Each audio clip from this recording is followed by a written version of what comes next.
सिद्धि की शादी के बाद वो ससुराल चली जाती है। पीछे रह जाती है भाभी रानी।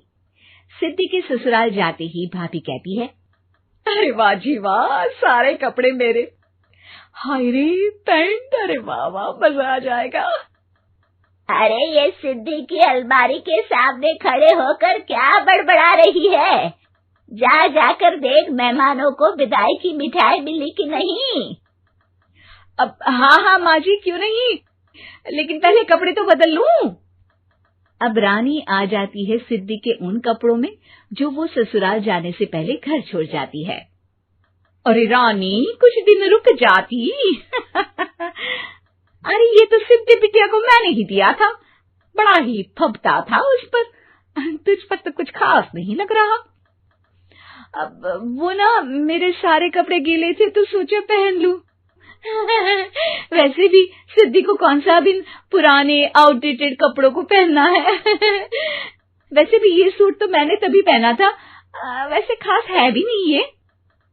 हाँ ठीक है, लेकिन ना मेरी सिद्धि पर तो जमता था। सारे मेहमान चले जाते हैं और सिद्धि ससुराल से मायके पहली बार आती है।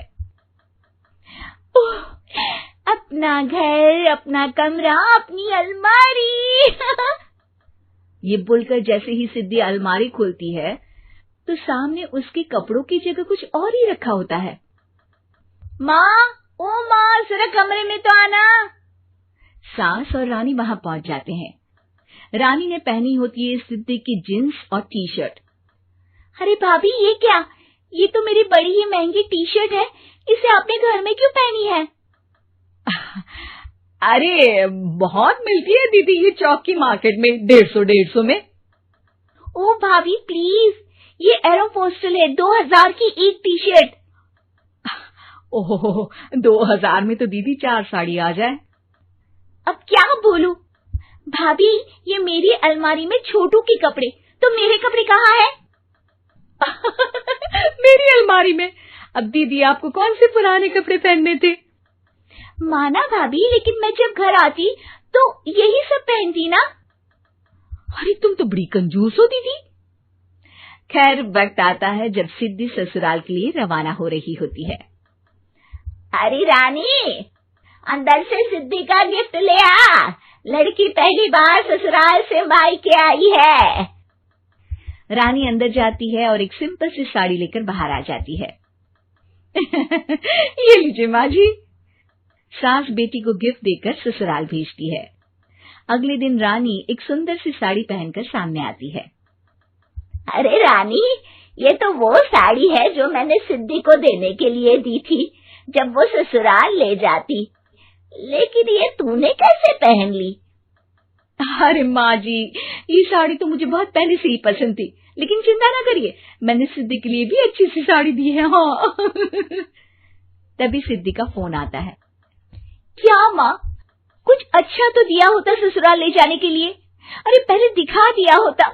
ये चमकते हुए पैकेट में नौकरानी वाली साड़ी मत दिया करो माँ। अरे बेटे, वो तेरी भाभी ने ना गलती से उससे पैकेट बदल गया। हाँ, मैं कल ही तेरे भाई के हाथ से तेरा वाला पैकेट भेज दूंगी। अरे रहने दो माँ, आई एम श्योर भाभी ने अभी वही साड़ी पहनी होगी जो तुमने मेरे लिए रखी थी। तुम तो समझ नहीं पाई उनको। खैर छोड़ो, मैं ज्यादा बोलती अच्छी नहीं लगती, रहने दो, आपको उन्हीं के साथ रहना है, फिर बात करेंगे। सास को रानी पर गुस्सा आ जाता है। वो उसके कमरे में जाती है जहाँ वो शादी का एल्बम देख रही होती है।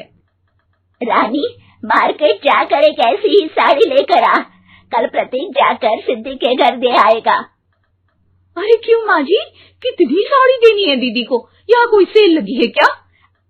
अरे चुप कर, मेरे बेटी के हिस्से की साड़ी खुद पहन ली, अब ज्यादा ज्ञान बांट रही है। एक दिन सिद्धि का फोन आता है। माँ, मेरी सास ने आप सबको खाने पर बुलाया है। सारे लोग सिद्धि के ससुराल पहुँचते हैं। खाना खाकर वो लोग निकल रहे होते हैं कि सिद्धि की सास सभी को गिफ्ट देती है। अरे बहन जी, बेटी के घर का खाना खा लिया, यही बहुत है जो आप ऊपर से गिफ्ट भी दे रही है। अरे बहन जी, आप भी कहाँ इन बातों पर विश्वास कर रही हैं। सास सभी को गिफ्ट देती है, लेकिन रानी को जो साड़ी देती है वो अजीब सी हरे रंग की लाल रंग के बड़ी छाप वाली होती है।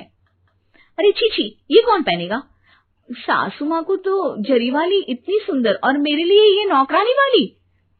अरे भाभी, दरअसल मैं जब भी घर आती थी आप वापसी में ऐसी ही साड़ी देती थी ना, तो माँ ने सोचा कि आपको आपकी पसंद की ही साड़ी क्यों ना दी जाए।